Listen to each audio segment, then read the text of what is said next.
Hi, everybody. I'm Lance Smith. I'm wondering, okay, there's lots of fictional books, fictional movies, and fictional comic books, and I bet most people can find one that they relate to.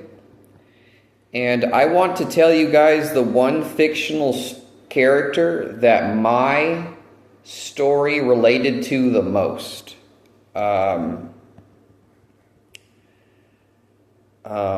I read this comic book. It was more like a comic book synopsis, but it was from the original comic book of this character. And this might seem ass backwards to everybody because the character was actually Mary Jane Watson. Okay, so there's a lot of girls out there. I think there are a lot of girls out there that will tell you, I feel like Mary Jane Watson. But if you read the original comic book, it doesn't match a hot girl in any way. It just doesn't. If you read the original comic book, it just doesn't match a girl. The original story of Mary Jane Watson, okay, was in high school. Mary Jane Watson, she was a high school loser that everybody loved. All the popular kids loved her. All the nerds loved her. So she was like a cool loser to everybody. She was actually known as the class clown in her entire high school, but she did not know it.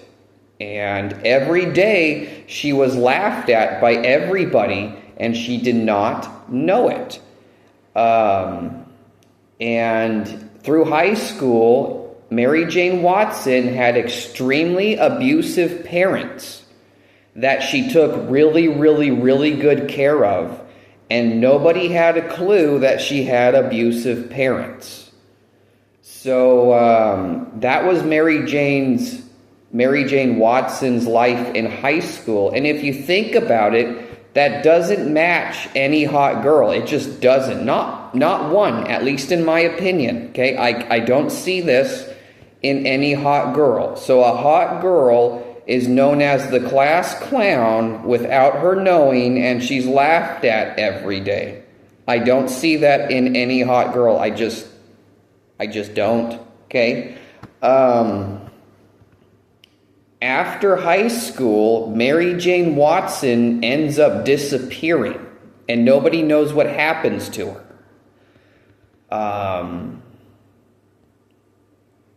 Eventually, Mary Jane Watson is spotted back in society again, and she quickly becomes the city icon.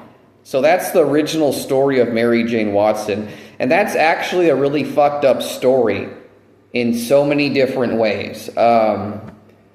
So in high school, everybody laughs at her and loves her, but they don't tell her. She's abused by her parents, and she takes care of them. Okay. When she disappears, what the hell happened to her? Okay. Was it good or was it bad? And then she comes back, and she's known as the city icon. And I think the comic explained that Spider-Man pops up in her life occasionally, but it's not like Spider-Man was looking after her or something like that. Anyways, out of all the fictional stories, this is what I can relate to. The whole being a class clown without knowing it, having abusive parents that no one knows that I take extremely good care of, yes. Being laughed at without knowing it, yes. All popular and nerds liking me, yes. Disappearing for part of my life, yes. And the disappearance was torture by criminal judges and doctors, and then coming back into society and quickly being recognized as an icon. Yes, I can even relate to that. So Let me think here. How do I explain it? How do I explain this?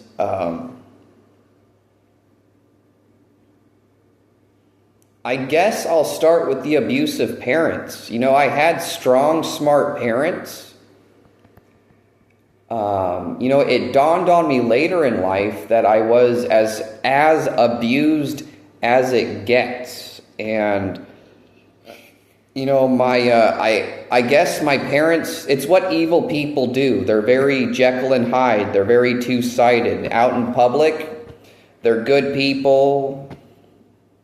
And then in home, they're completely rotten. And that's how my parents were. In my house, I thought they had problems.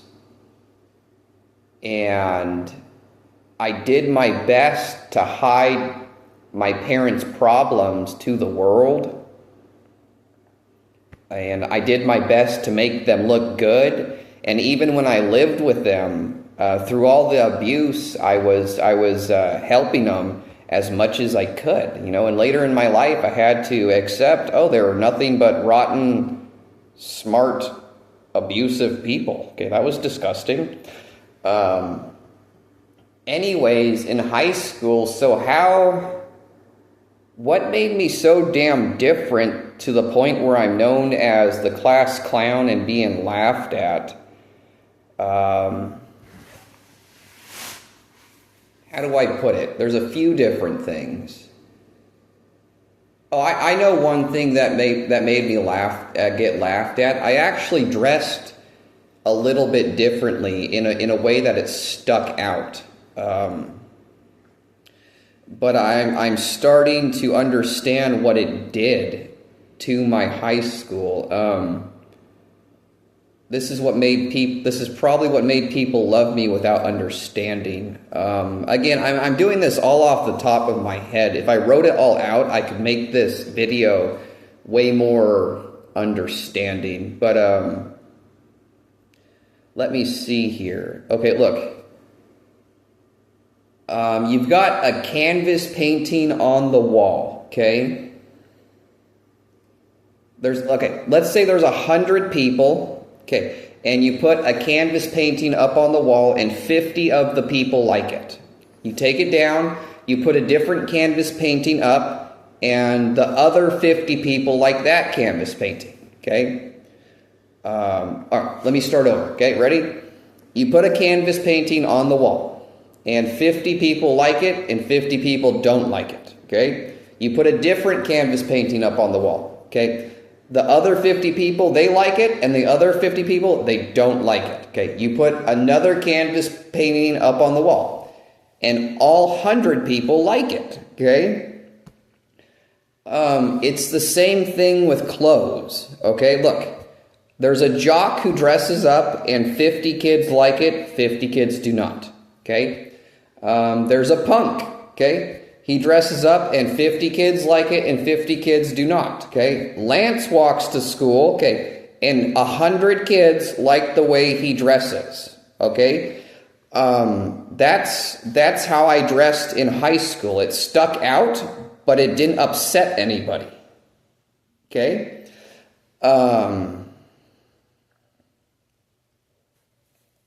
So the idea is if you have a canvas painting up on your wall that you like, it gives you peace of mind, okay? If you take the canvas painting down, you can feel the piece disappear and you're actually irritated, okay? Now, my clothes in high school, it was that canvas painting that everybody likes, and you saw it every single day, okay? For 4 years. I'm starting to understand what it did in my high school. I'm not kidding. In 4 years of high school that I went to, 4 years, I only witnessed and heard of 2 fights. Not just that, there was no bullies in my school in 4 years. Not one bully. Okay. 2 fights happened and 1 bully. And I'm now taking credit for that because of the way I dressed. And I'm actually better at it now. So I don't just affect a school filled with 1,200 kids. I now affect an entire city because the way I dress, it causes peace and makes you want to relax and chill out. Okay. So that's one thing I'm trying to get across. Okay. So why was I made fun of so much in high school? Okay. One, he dresses and sticks out, but it doesn't upset anybody. And the reason I got laughed at is because in high school, I never had a girlfriend and I didn't go on one single date. I hung out with girls occasionally, but I didn't go out on a date and I never had a girlfriend. So I was laughed at. Apparently I was laughed at every day because of it. I mean, I had my own concepts of girlfriend. You know, the first one is I believe in true love, and everybody thinks I'm retarded for that, but that's okay. I guess that's funny to everyone. What was the other concept that I had in life? When it comes, if I had a crush on a girl, I would tell myself, I'll wait 2 or 3 months and ask her out on a date. Okay. Then a week later, she goes on a date with someone else and there is no crush. Okay. So, 6 months into my first year of high school, I had no crush. Okay. And everybody's laughing at me because I'm getting nowhere with any of the girls. I don't go on any dates and everybody's laughing at me. It's kind of like it was gone, 6 months into high school. I didn't have a crush on any girl. Okay. And, I'm starting to understand the whole Spider-Man thing. Well, I understood the Spider-Man thing later in life about being Mary Jane. Let me see here. It's, let me see here. I had a lot of friends, but I didn't have very many close friends. I was friends with popular kids all the way down to nerds, but in high school, I only got close to 1, 2, 3, 4, 5 kids. And they often liked to say, sometimes they would say Lance is gay, and a lot of the times I would say, no, I'm straight. Please don't say that. I don't appreciate it. But they often did like to say Lance is gay, and I'm starting to understand why they would say that. It's because I was asexual. Asexual means you have no sexual desire. And you may say that's not possible, but if you listen it to in this sense, I don't like to think about sex, and I don't like to talk about sex with anybody, and I would like to meet an asexual girl and have sex with her, or at least meet a girl who understands my thoughts on freaking sex. That was the idea the whole freaking time. I don't like to think about sex. I don't like to talk about sex. I'm trying to find a girl who has the same outlook as I do. If not the same outlook, at least an understanding of who I am. So, when boys would hang out with me, I never talk sexual about girls at all. If you get to know my house, there's no pornography in my life at all. Okay. So,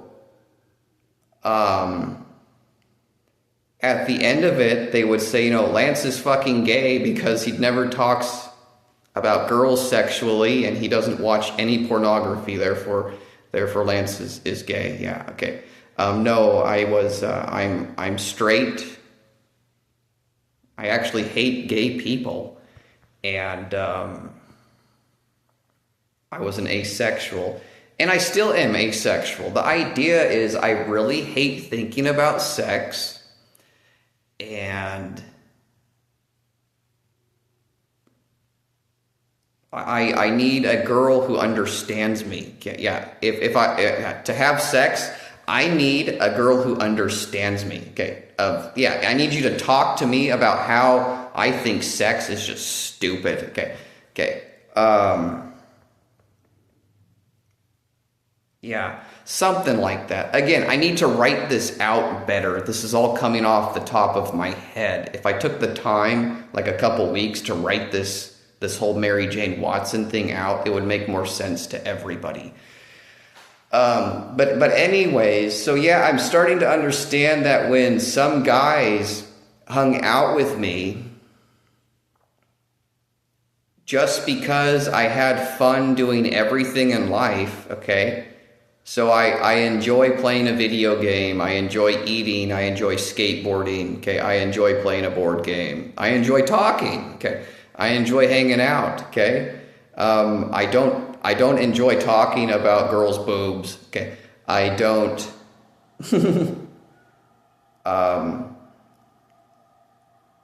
I don't watch anything rated R with sexual content. It's kind of like, is he gay? Okay. No, absolutely not.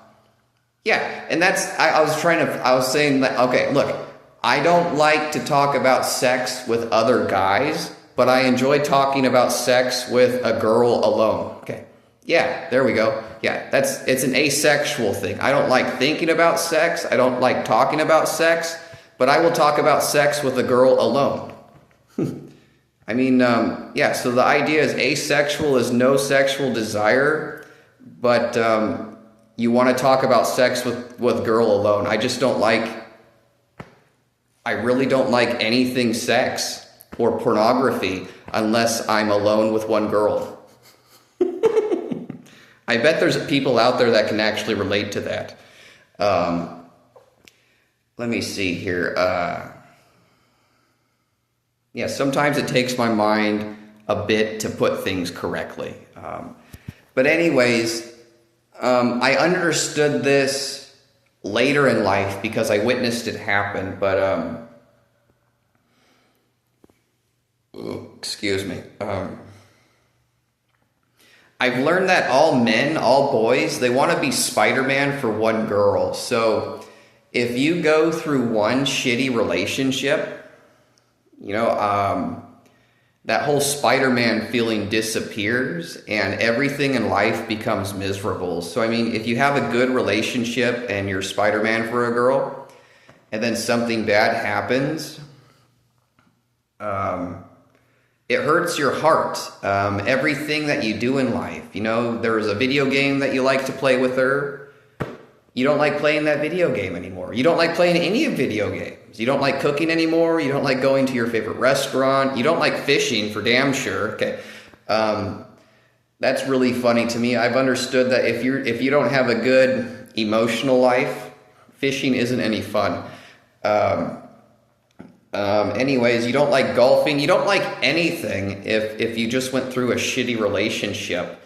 And I'm starting to learn that because I was asexual, if you just got done going through a shitty relationship, boys and men like treating me like their girlfriend without telling me. And they turn around and they tell their friends Lance is gay, and then they come hang out with me and they have fun because they're actually filling that hole in their heart. And, I'm actually pissed off about it because they weren't treating me as a friend. I was like this psychologist, there's something wrong with my heart and it feels good to hang out with Lance and treat him as my girlfriend. Okay. They were being Spider-Man for me, but they weren't being Spider-Man. They were just coping with their own bullshit in life. And I'm an understanding person, so I really get it. But, it was the whole stabbing in the back thing later in life. So it's kind of like you're treating me like your girlfriend, and then, when it comes time for me to want to talk to a girl, okay, you stab me in the back. I've witnessed weird shit in my life where I'm just being a good friend, And then it's kind of like they start doing weird stuff to me. It's kind of like, why are you acting like that? And, they're saying weird shit and doing weird stuff because I'm talking about a girl I like. And it's like, it dawned on me later in life, they were treating me like they were treating me like their girlfriend, and I was leaving them for another boy. Okay, when I'm talking about a girl that I like. Okay, there's moments in my life where I've seen this. Why are you doing this? And they're just like throwing some weird fit and talking weird. I'm like, dude, I'm just talking about a girl I like, and it's just like, what in the fuck is going on? But anyways, the whole Mary Jane Watson thing, I was living in a men's shelter, and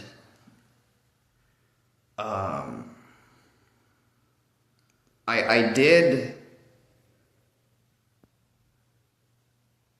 I read a Bible verse that said Ariel is a boy's name. So it got my mind to thinking, how many girls' names out there are boys' names, actually? And after I read that, Mary Jane Watson got stuck in my head as a boy's name. And I was at the men's shelter, and I'm someone in life, it doesn't matter where you put me, I make the most of the situation. No matter what has happened to me, I always make the most of the situation. It doesn't mean I like my situation, but I just make the most of it. And that there's that Rolling Stones song that says you can't always get what you want, but if you try sometime, you just might find you get what you need. I feel like I never got anything that I wanted in life, but I did get what I needed a lot. I really feel like I never got what I wanted. I'll get what I want someday. Hasn't happened yet. But anyways, in this men's shelter, what did I do? I got to know everybody a little bit. There was a big messy bookshelf, and it was giving me a headache, and everybody watched me clean it up. And I picked out a good book and I would read it, and once a week I would go into town and try to get a couple things done, and I would, for the men at the men's shelter, I would come back and I would leave a couple big bags of candy for the men, and they would all enjoy that. Eventually I bought a board game and brought it in for the men to play.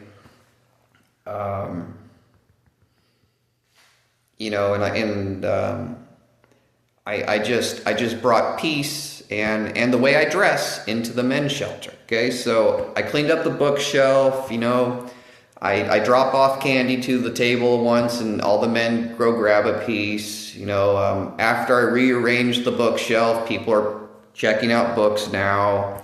I only have to do one chore, and I always do 3 in the men's shelter. Okay, and I'm really good at keeping to myself, and when you keep to yourself, people enjoy small talk with you.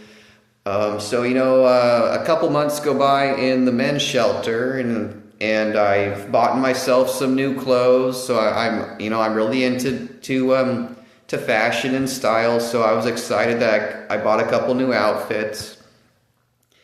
And there's this one cool guy in the men's shelter. He starts wearing a Spider-Man shirt around. And okay, before that happened, okay, this really did happen, okay. After I got cleaned up, rearranged the bookshelf, okay, bought a couple outfits, I go to sleep, and I wake up in the morning, and I think to myself, you know what, I'm feeling like Mary Jane, okay.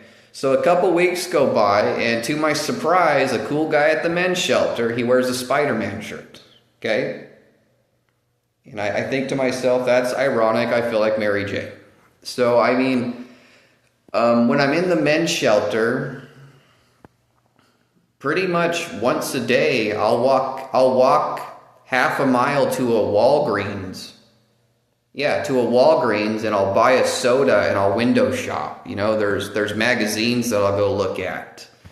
Or I just browse stuff at Walgreens. I'll go buy a soda, and I'll go look at magazines.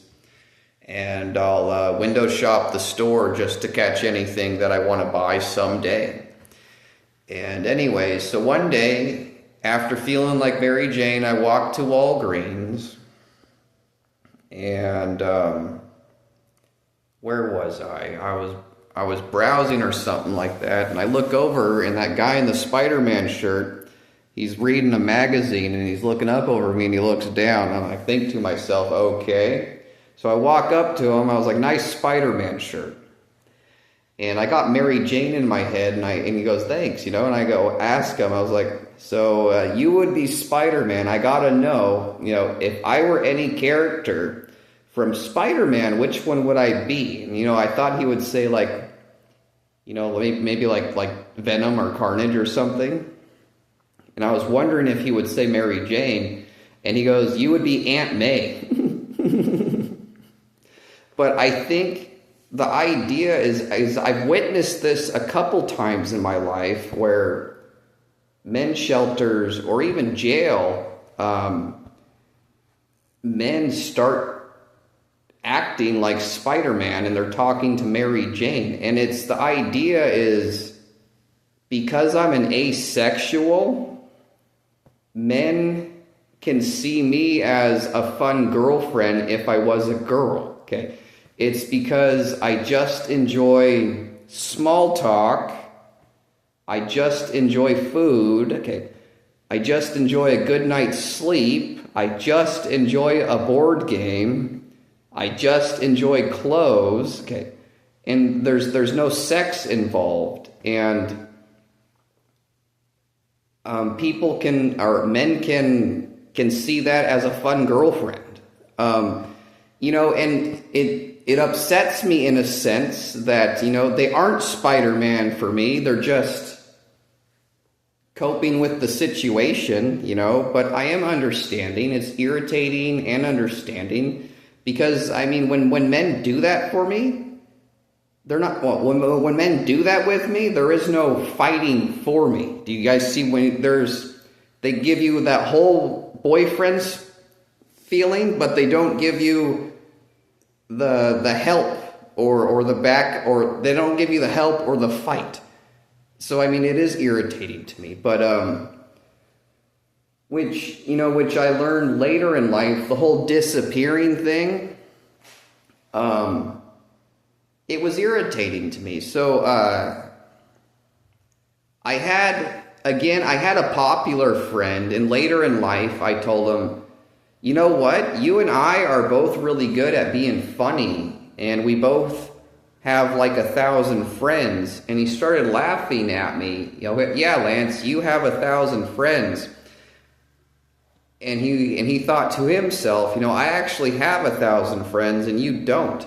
And it was actually backwards. As a popular person, you have like 50 popular friends that you know pretty well. Me? Okay, I actually had like 1,000 friends, and there's just a few people that I know really close. I don't know 50 popular people. I know like 5 people, and I have like 1,000 friends. I took the time to get to know 1,000 people. It might not be 1,000, it might just be like 300, but I'm just saying a number that's easy to say. But do you guys get the idea? So the popular people are saying, I have 1,000 friends, and I'm saying, no, you have 50 friends. I'm Mary Jane Watson, okay? I have 1,000 friends. I took the time, to know all the nerds all the way up to the cool people. When I get a job, I take the time to get to know everybody a little bit, okay? I get to know everybody a little bit. I'm a really good listener. That's what creates a quick friendship, okay?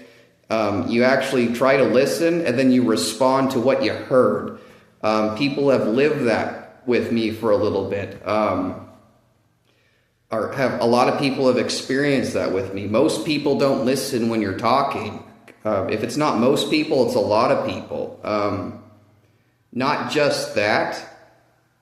People want to talk about something that nobody ever listens to them about, and when you try it with me, I often hear it. They say something. They're speaking to you while rolling their eyes because no one ever listens. And then when you respond to it, they go, hey, you heard me. And I go, yeah, are you surprised? And they go, yeah. And then they talk to you a little bit more and they go, wow, that felt good. Okay. And then they remember your name. Okay. Because you simply heard what they said and you responded to it. Okay. So these popular people say, I had 1,000 friends. And I'm saying, no, you did not. You had 50 friends and 1,000 people knew who you are. Okay. I befriended 1,000 people. Okay. And I got to know like 5 people close. And you know, and you may say, why did you do that, Lance? And it's the same reason why you become popular and get to know 50 people. It's the same reason why you get to know 1 person. It's the same reason why you have no friends. It's to make the best life for yourself. It's to make the most fun and best life for yourself. That's why I befriended 1,000 people. But anyways, my whole disappearing thing was I did, after high school, I got close to like 10 people. And, that was another funny thing about me. Whenever I made a new friend, they would say, I want to introduce you to my friends. And they would go introduce me to their 10 friends. And they all go, hi, Lance. They go, you actually know my friends? And I would say, a little bit. Okay. It happened to me all over the place. Here, we're going to go introduce you to my friends. And they would go, hi, Lance. And they would just be like, hi, because I knew them just a little bit. I didn't know everybody well. I just knew everybody just a little bit. Okay, and there was just like 5 people that I got to know really, really well. And after high school, it was like 10 people. So eventually in my life, what happened to me, while I was sober, I had a very scary hallucination. And it was romantic scary. If I told you about it, it would make you want to barf. I want to be able to tell everybody about my hallucination without making everybody barf. But I was sober, and it was just a hallucination that happened for no reason. But it ruined my life and made me want to barf. Okay. And I quit my job and I fell apart. 2 weeks later, while skateboarding home alone in the dark, a criminal cop dry humped me and took me into jail. And I tried to headbutt a door down and I gave myself an aneurysm. That means I blew a vessel in my brain. Okay. Then I ended up dealing with a criminal judge and a criminal doctor. And rather than being given medical help, I was sent to a mental hospital where I dealt with a criminal psychiatrist. So my nose was broken and hanging off. Okay, I told him how I broke my nose. He said, you didn't break your nose. Okay, your nose is not broken. Okay, and you're mentally ill. Okay, and you have to take these pills or I'm not letting you out of this hospital. So just because I did have an aneurysm, that was a lot of pain and a hallucination. Okay. I wasn't mentally ill. I was physically injured. And I'm trying to think, how do I explain? My hallucination caused paranoia. But the problem with my paranoia is a lot of it was real. Some of it was just paranoia, but some of it wasn't. So I mean, like, I have no problem saying how do I put it? My hallucination caused, would it say mental illness or would it say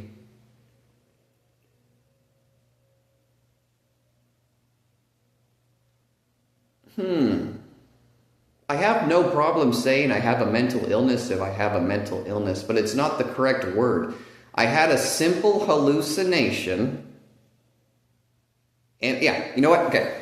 It's almost like I had a mental injury. Okay, so I mean, I had a hallucination and I just needed to talk about the hallucination with my family member, okay, my girlfriend, or a psychiatrist, okay? So, I mean, I tell my family member or a psychiatrist I had a hallucination, and they say, we don't want to hear about it. You're bipolar, and we want you to accept that you're bipolar. and you're going to be bipolar for the rest of your life. You're going to be mentally ill for the rest of your life. Okay? That's what psychiatrists and my family members tell me after I have a hallucination and then a cop dry humps me and I get a brain aneurysm. Okay? And that's another reason why I'm not saying, well, how do I, it's like the hallucination caused a mental illness that could have been cured in one day. Okay. So I had a hallucination. I left my job and I isolated myself in my room for a week. Okay. It was just this hallucination that caused barf. And I actually would have cured myself. But I ended up getting an aneurysm. I blew a vessel in my head. So it was pain mixed. It was pain mixed with a mental injury. Yeah, let's just call it a mental injury. Like, I needed you guys to pull the thorn out of my hand, but you guys just left it in there. So, I would have cured myself within like another week. I would have understood it was just a hallucination. But you mix a hallucination with a brain aneurysm, and it's really causing some messed up stuff. So, the idea is I go to a psychiatrist and I'm happy to talk about my hallucination, and I'm happy to accept that I have a mental illness and that I need help. But I go, okay, my nose is hanging off and it's broken and it's bleeding. Okay. I tell the psychiatrist, this is how I broke my nose. He says, no, you didn't break your nose. Okay. So I'm just like, so I'm in pain. The psychiatrist says your nose isn't broken. I'm like, what am I talking to, dude? Like, hello? Okay.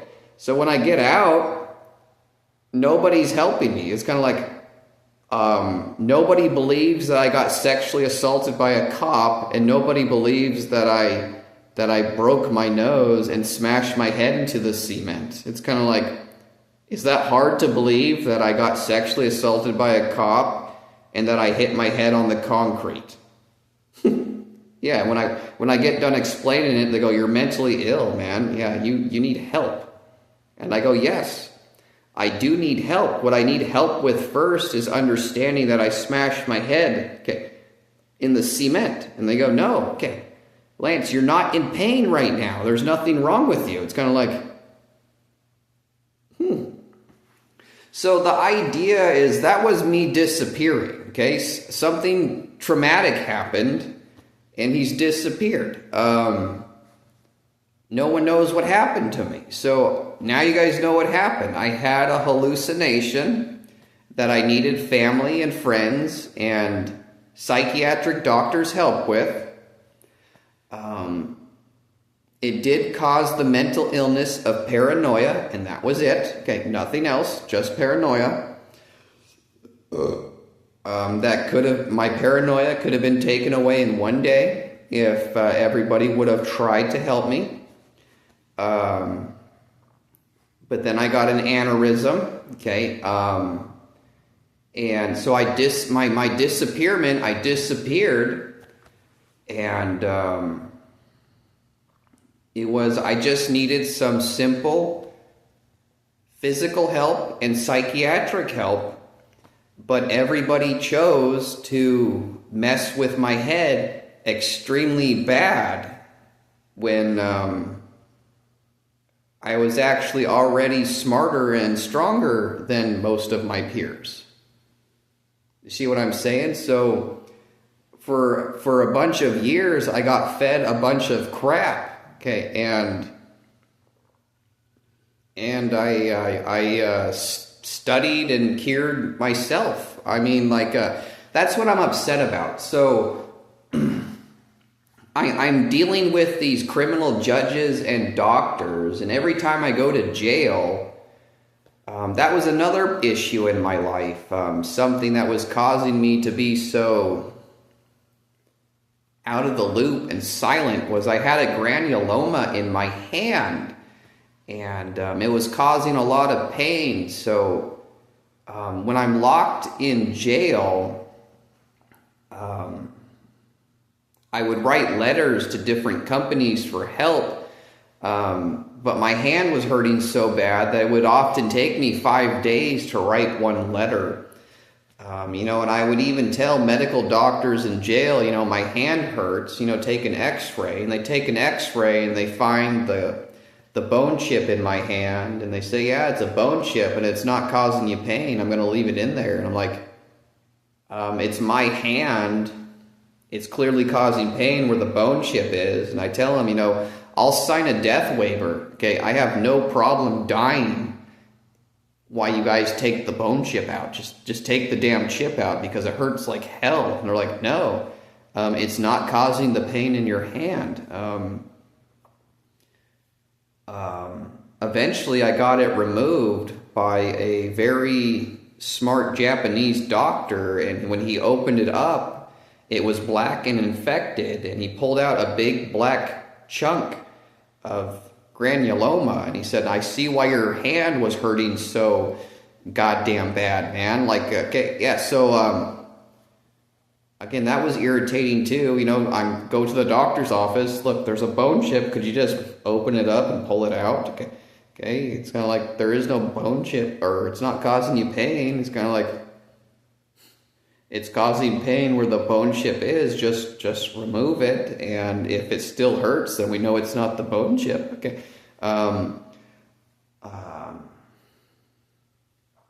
But yeah, that was what upsetted me so damn bad, is I disappear out of society, and I'm dealing with criminal judges and doctors, and I'm writing these letters out to good companies, and nobody's responding to my help letters. Extremely irritating. I wanted to be a good person in society, and I wanted the best life for myself, and I wanted real friendship, and then nobody responds to my SOS letters. I mean, my last one is what really pissed me off. Okay, when I'm in there, my granuloma causes me to be dizzy and sick, and it's hard for me to write. So these letters I write, they take me like five days to write, and then I have to use the phone book and the telephone in jail, okay, to find these addresses, and I have to write the address correct, and then I have to mail it off. So my last one that I sent out was completely brilliant. I found the address to my local Fox News team, and I wrote out everything that was going wrong. Okay, I said, alert the whole damn city. Make an attorney come talk to me, or an FBI agent, something, okay? And I sent it off to the local news team, and no one ever showed up, okay? I mean, so I dealt with this criminal shit for 14 years, and I was just trying to get through to an attorney or an FBI agent. Yeah, there was this point where, I'm in jail and I have a little bit of money, so I would call an attorney's office and I would tell them, look, I'm not mentally ill, I am competent to stand trial, I'll give you $500. Okay, yeah, here's the idea. So I'm dealing with a criminal judge, a criminal prosecutor, and he gives me an attorney, a defendant attorney who is a criminal too. Okay, and the judge is breaking every law in the book. So I'll call an attorney's office and I'll say, look, I'm not mentally ill. I'm competent to stand trial. I know I have the right to speak for myself, and I know I have the right to let you speak for me. I'll give you $500 if you come to my next court hearing and just listen to how the judge talks to me, and then I want you to talk for me if I want you to. Okay, and they're going, no, I'm not going to come be your attorney for 20 minutes for $500. Okay. And, there's just, and my mind always thinks the common sense in the situation. If you are a licensed attorney, I don't know. Okay. I'm just doing the whole common sense thing. Okay. If someone does things legally and gives you the money correctly, you might have to give them service. I'm not sure. Because the idea of that situation is if you're in jail, okay, can every attorney turn you down? That might be the case, but I really don't know. The idea is you're a licensed attorney and now you have to give service. There's probably some kind of, you have to give this kind of service to everybody. It's to protect the innocent man. I might be incorrect. So the idea is, if someone gives you the money, you have to represent them.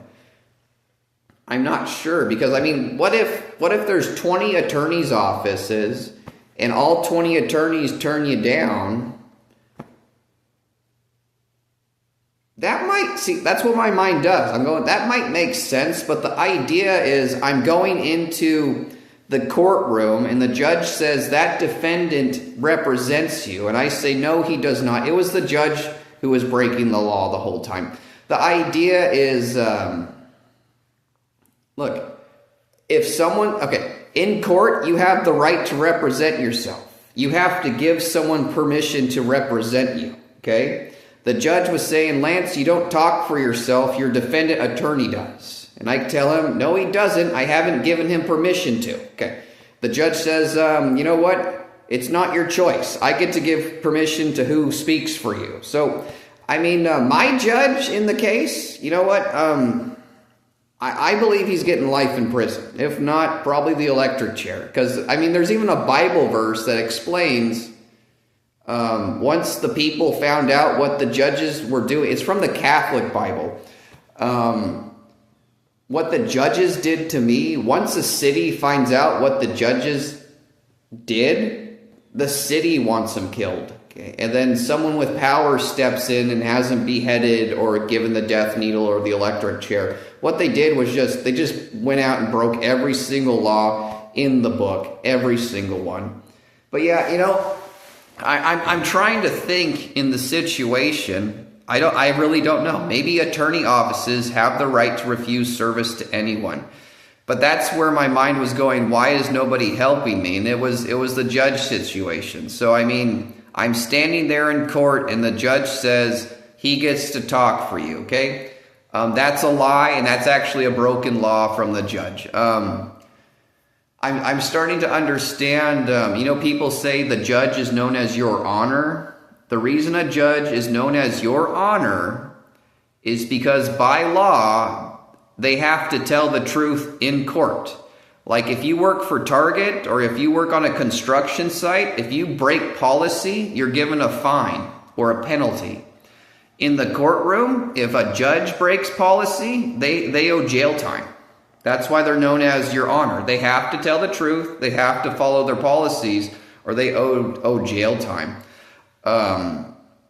So yeah, when you come into the courtroom, there's a bunch of strict stuff that they have to do. And it was just like, okay, Lance is standing there and the judge says, that's your attorney. I tell him, no, I have to accept an attorney and give him permission to talk for me. And when he talks for me, I have to tell him what to say. Okay. And the judge goes, no, that's not how it works. It's kind of like, okay, your jail sentence keeps getting bigger there, buddy, because I'm Mary Jane Watson, and I'm not going to forgive anything. Okay.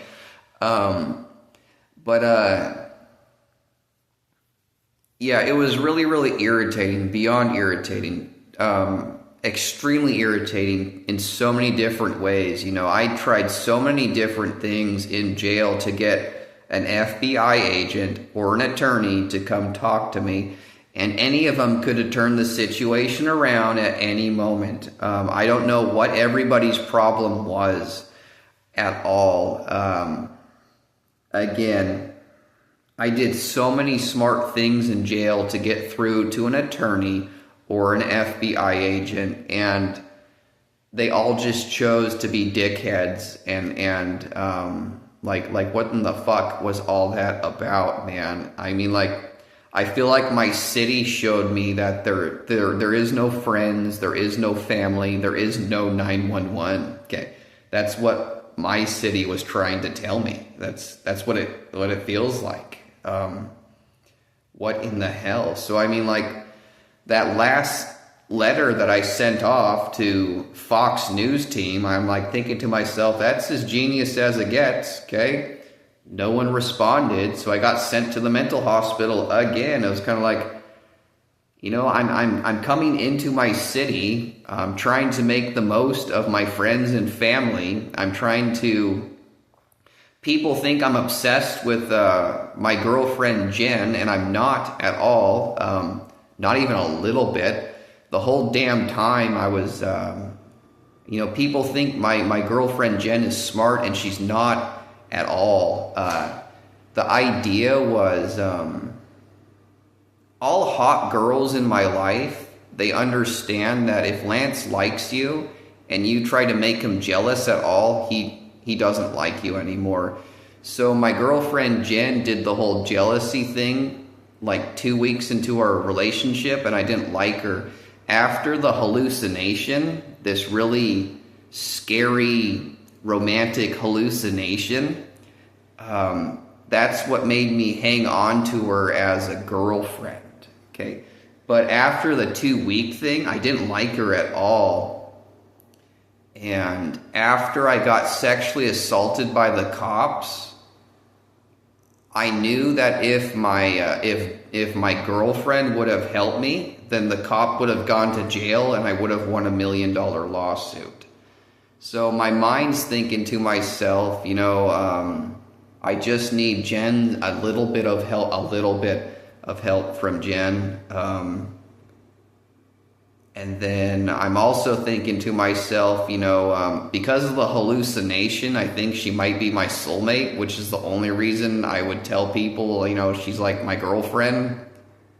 But what I was trying to do there is just create a friendship, like not even a good friendship, just a friendship. And if not a friendship, just good terms. Okay.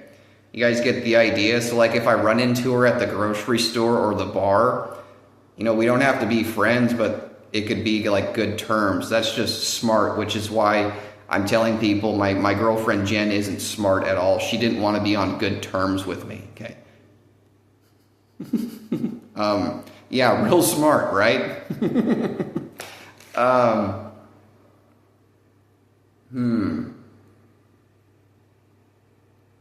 But yeah, I mean, my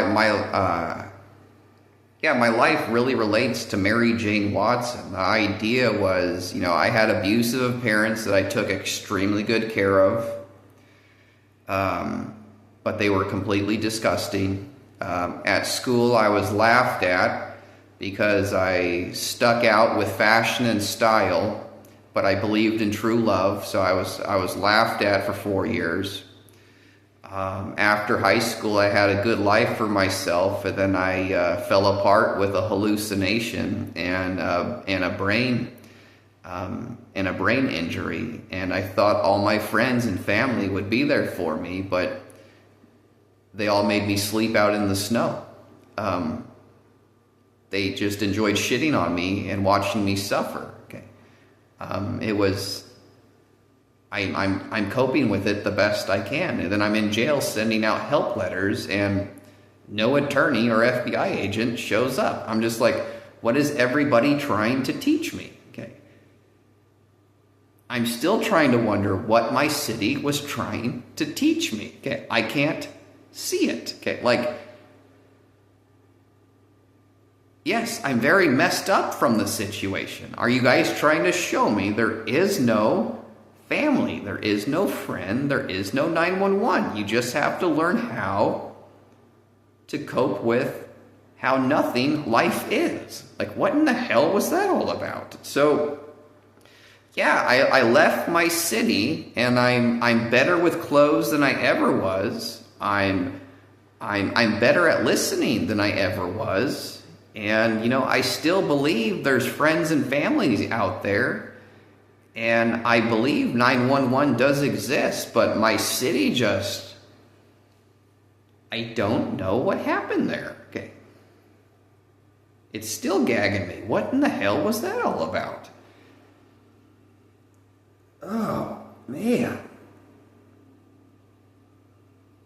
But yeah, it says, Mary Jane spotted out in society again. That was another thing. In my high school years, my clothes didn't just affect my high school. I walked to the gas station every day. I walked to Albertsons, the grocery store a lot. I skateboarded to the parks all the time. I used to ride my bicycle on 10-mile bike rides.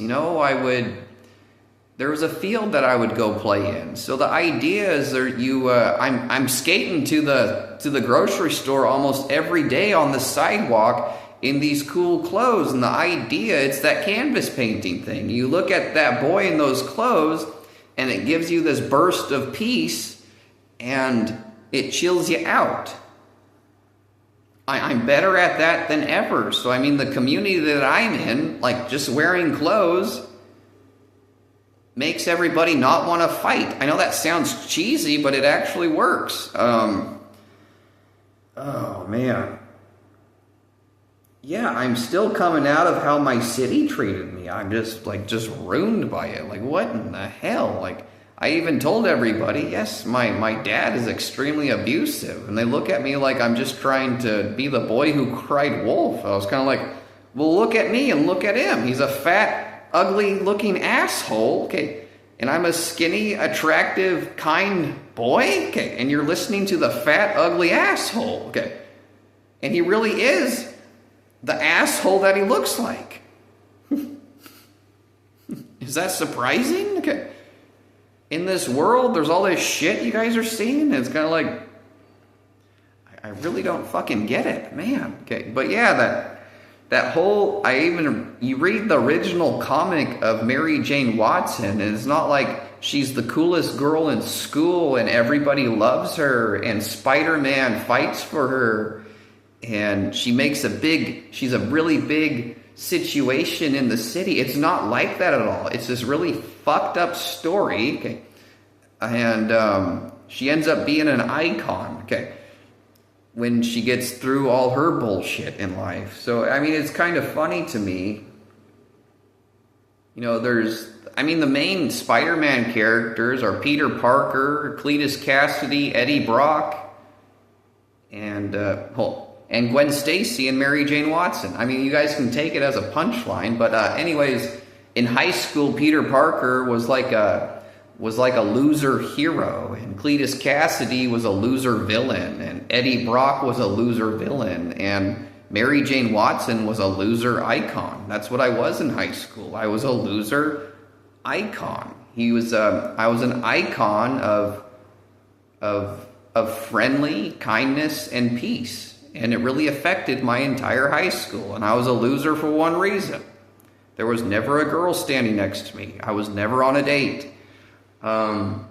But anyways, what was another thing that I was going to say? Oh, maybe that's, Peter Parker was a photographer. Okay. How was I going to put that?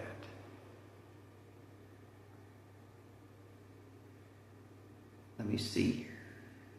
Now, Peter Parker, he was I'm trying to think here. No, I think I got that right. A hero, a villain, and an icon. So, yeah, that would be that would be funny. Yeah, Peter Parker becomes a superhero. Cletus Cassidy becomes a supervillain. Okay. Eddie Brock becomes a supervillain, and Mary Jane Watson becomes a city icon. Okay. But yeah, the idea, that was another funny thing. Peter Parker, Spider-Man, he can never make up his mind whether he's more in love with Mary Jane Watson or Gwen Stacy. And Spider-Man, Carnage, and Venom are always fighting over Mary Jane Watson and Gwen Stacy. So what's the punchline in that? Well, I'm Mary Jane Watson, my girl is Gwen Stacy. So like, Gwen Stacy, do you love Peter Parker, Cletus Cassidy, Eddie Brock, or Mary Jane Watson? Okay. I bet you she's going to say MJ.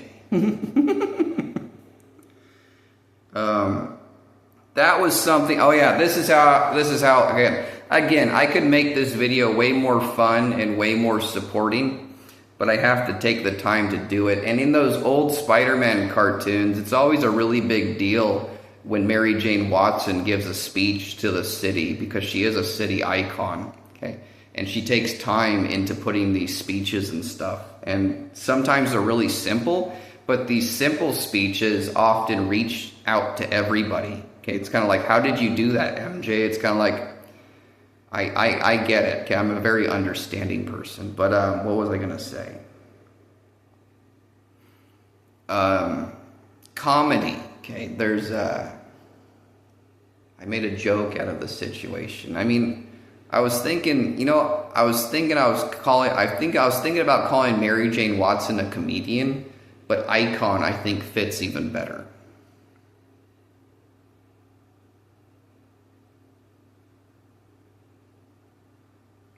Yeah, I think icon fits very better, but I'm really, really good with comedy. Okay.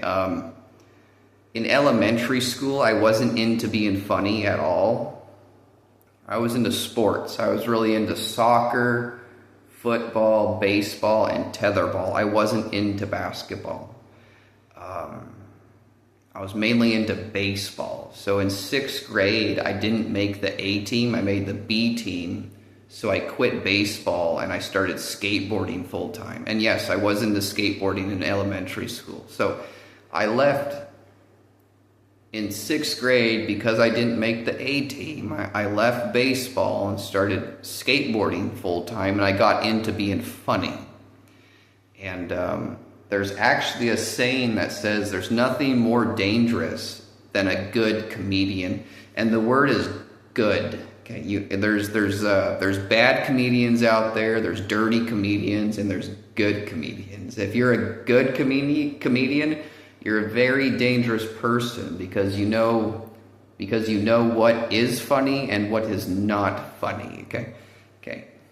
Good comedians are really good at knowing what is not funny. Okay, and that's what makes them so dangerous. I mean, the idea is, what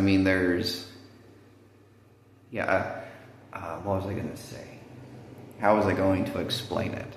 Yes, people throughout my life have always said Lance is extremely funny. He's like talking to Dana Carvey. Let me see here. How was I going to explain this? Oh, what's funny about me is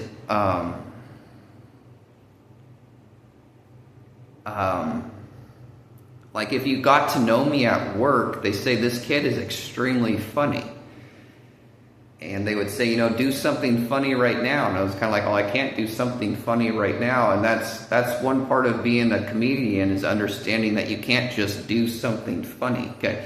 So the idea is there's times where like 3 months will go by and I haven't done one thing funny. Okay. For like 3 months. But what are you experiencing working with me when I'm not doing anything funny? Just peace and joy. See? There's nothing funny going on. You're just enjoying life. There's no funny, there's no anger. Okay. You guys see what I'm saying there? That's what's so damn funny about me. Like, I've heard you're really funny, Lance, and you hang out with me, and it's kind of like, you weren't funny, but that was cool. Okay. But if you hang out with me long enough, something really funny does happen. I'm not good at making something funny happen, but I'm funny at like pointing something out when it does happen. So which is why I wanted to end this video with, okay, so in the 6th grade, I dropped baseball and sports and got into skateboarding and being funny. Okay.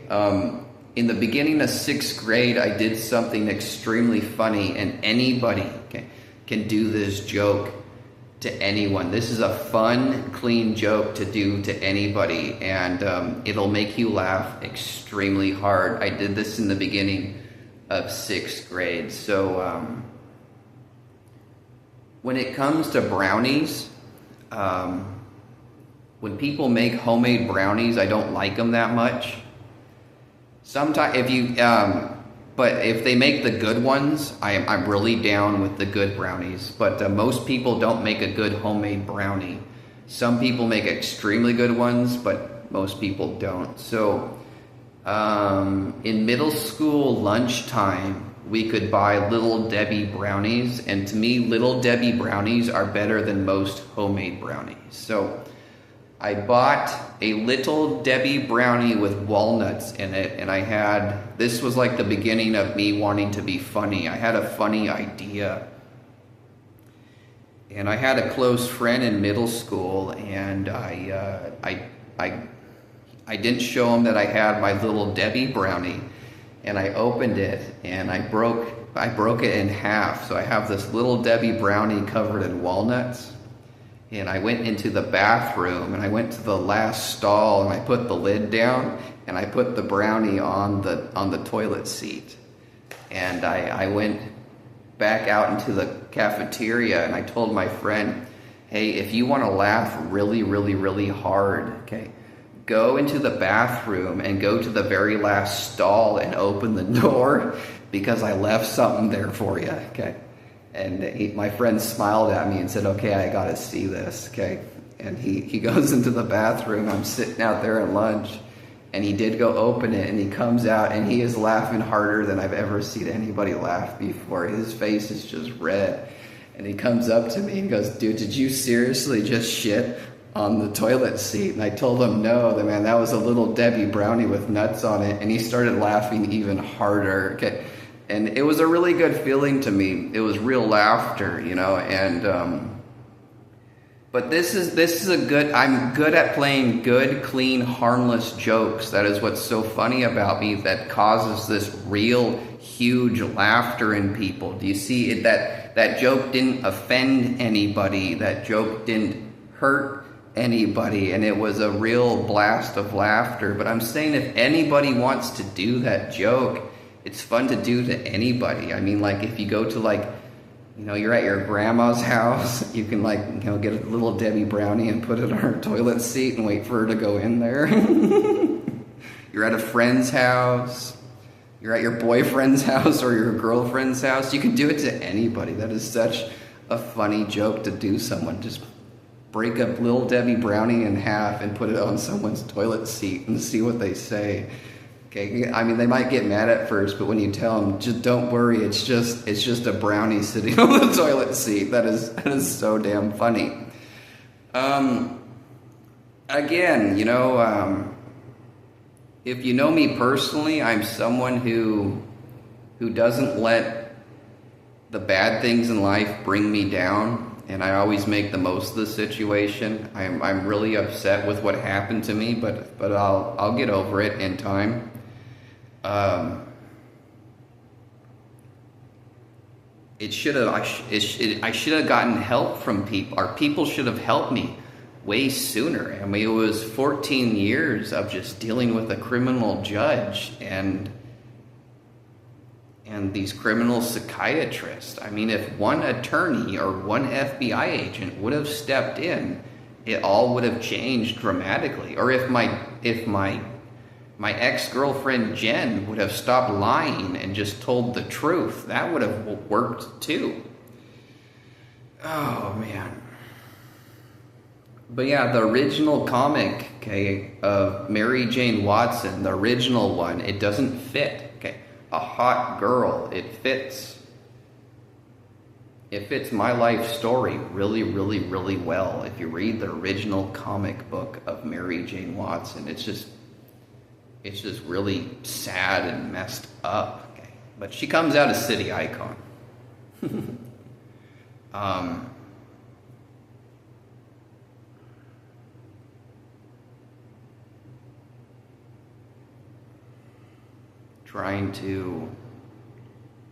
Would really appreciate it if Facebook just stopped blocking my account. Because when this Facebook started, I was trying to make an innocent Facebook page that people could see.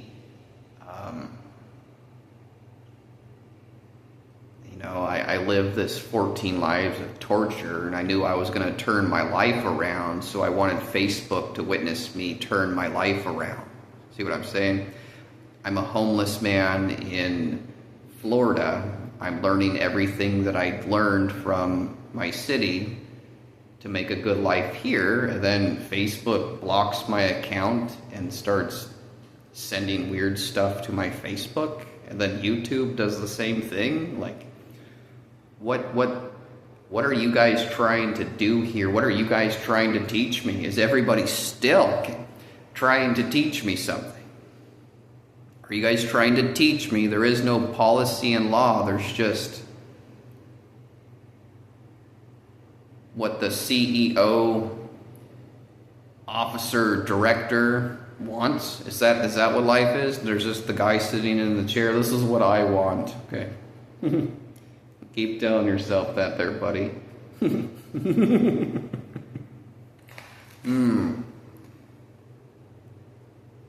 Again, this video seems messed up and wacky and all over the place and angry and nasty and gross. But if I took the time to write it all out correctly, I could really impact people in a more positive way, rather than how just disturbing and disgusting this video actually is.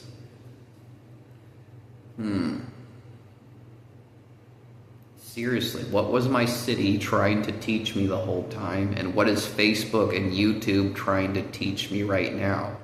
Are you trying to teach me that there is no policy and law? That there is no construction, okay? That there is no architecture, okay? That there is no progression, okay? That there is no hope. Is this what you guys are trying to teach me? Is that what you're trying to teach me the whole time? Okay. See that? Yeah. Is this what you guys were trying to teach me the entire time? Okay. There is no hope, okay? There is no policy, okay? There is no law. There is no construction. There is no architecture, okay? There is no food, okay? There is no toilet paper, okay? Okay, is that what you guys are trying to teach me right now? Okay. Again, I want my Facebook right now. Okay. Again, I'm a very smart person, okay? I just accept the truth, okay? And I don't know what your guys' truth is. Nobody has told me anything still, okay? I don't know what your truth and reality is, and but you guys don't know what my truth and what my reality is, okay?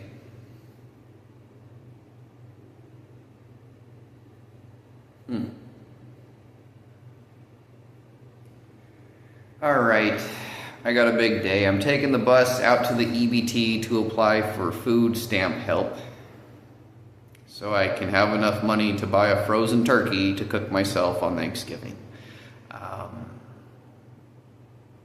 Not looking forward to the bus ride. I don't mind a bus ride most times, but to get to the EBT office, it's going to take me like an hour and a half to get there and an hour and a half to get back. But yeah, it's very, very interesting, that whole icon thing. Mary Jane Watson is a city icon. It's weird. My clothes, seeing me in my clothes actually drops the crime rate, okay? Not just that, if my clothes drop the crime rate, everyone just enjoys society better, okay? There's how I use it and how other people use it. I mean, I can teach people how I use it, and people can teach me how they use it too, okay? We can all teach each other.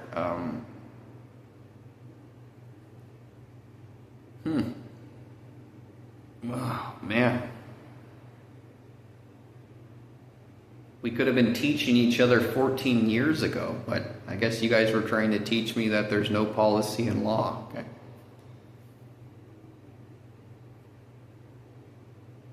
But maybe I just taught you guys that there is policy and law. Maybe that's what I just taught you guys.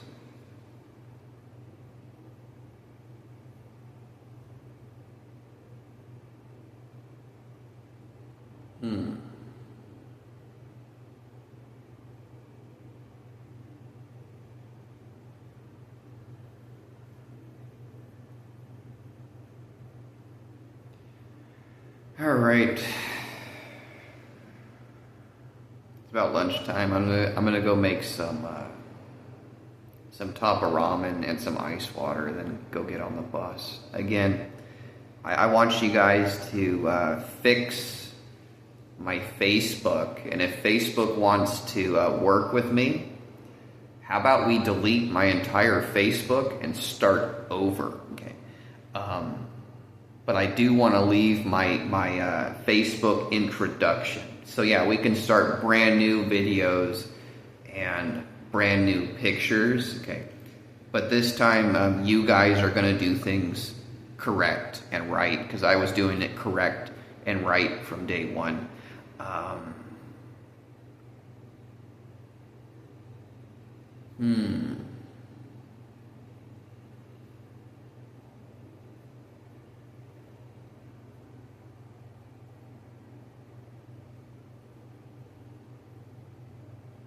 Yeah, and I'll do the same thing with YouTube. Just delete all this crap, okay?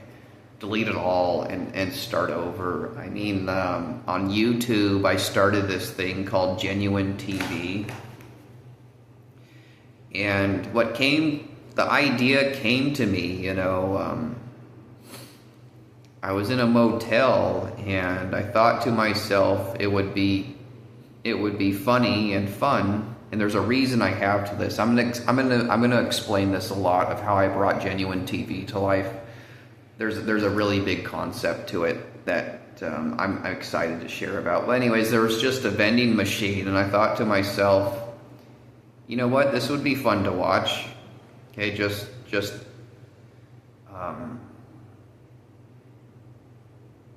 well, I mean, I was trying to think to myself. The idea was there's all this weird crap that you see. There's all this weird and disgusting stuff you see in life. There's all this weird and disgusting stuff that you see on TV and social media. So I thought to myself, there's more to this, but the idea was just create something that's fun to watch for a little bit, that just feels good to watch. I had been trying to think about it for a while, and I saw a vending machine. I was like, this is a perfect way to start, okay? Just watch me using a vending machine. So I made the video, and I thought to myself, what do I call this? So the idea was there's all this disgusting stuff you see in real life and on social media, and I was like, call it Genuine TV, just a short clip that feels good to watch. The idea doesn't have to be funny, it just has to feel good to watch. The idea wasn't funny, it was just good. It just feels good to watch. Okay. So I'll call it Genuine. For a long time, I was trying to figure out, what do I call this? I was like, Genuine TV, just a clip that feels good to watch. So I did that, and I felt like it was a good idea. But I'm not going to make any more of those videos because YouTube is just stiff-arming me. And I mean, I'm going to take this idea of short YouTube videos called Genuine TV, and I think I'm going to sell the contract rights to a social media company. I like YouTube. If they want to take it first, then fine. If not, then I'll go to a different company. Okay. But Facebook and YouTube have just got to feel rude. To me, okay, in so many different levels. But yeah, I'm not going to make any more Genuine TV YouTube videos until I know I'm going to be treated right by a social media company. And the idea of this Genuine TV thing, it's got a bigger aspect to it that I'm actually going to tell Hollywood and filmmakers. I have a bigger branch off from this that I think is going to be a huge impact on filmmakers and people. Like this idea I have is really, really cool, and I haven't given it away at all. It's a really, really, really neat idea. But I want to give these ideas to people, but you guys have to start following your policies and your contracts and your laws. I don't know what to tell you guys right now. Could an FBI agent or an attorney contact me and explain to me what is going on in my life in the attorney office? Because I don't know right now. And I do know how to make something happen, and I will. But I would rather you guys just contact me and tell me something that is going on in my attorney life. Okay, because for 14 years it was nothing but criminal judges making up bullshit that is going to get them sent to jail and prison. Again, I make the most of the situation. This could have been resolved 14 years ago, but it goes back to just, what do you call it? I don't know. I don't know the right words. Oh, man. Okay, I'm going to go make some top ramen and take the bus to the EBT office to apply for some food stamps so I can buy a frozen turkey to cook on Thanksgiving. Again, I want to delete everything on my Facebook and everything on my YouTube and start fresh. I mean, there is some stuff that I do want to save off of both accounts, but I need someone to work with me to restart the whole entire thing.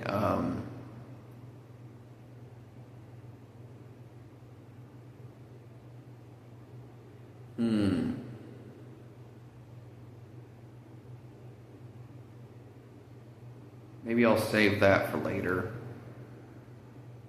Trying to think.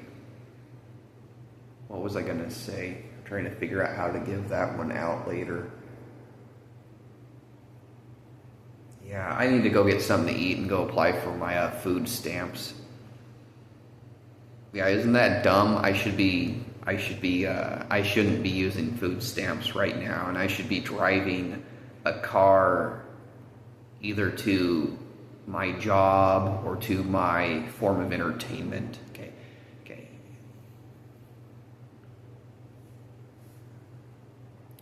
But yeah, I'm Lance Smith, and out of all the fictional characters, books, movie fictions out there, the story that I relate to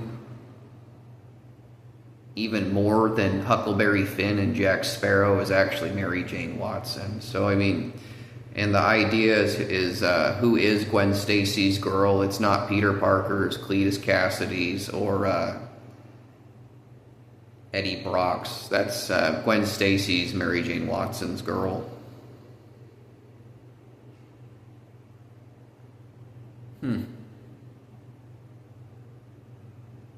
Yeah, you know what? Spider-Man can be a superhero. Venom can be a supervillain. Carnage can be a supervillain. Me, Mary Jane Watson, I'll be a super comedian called Spider Joke.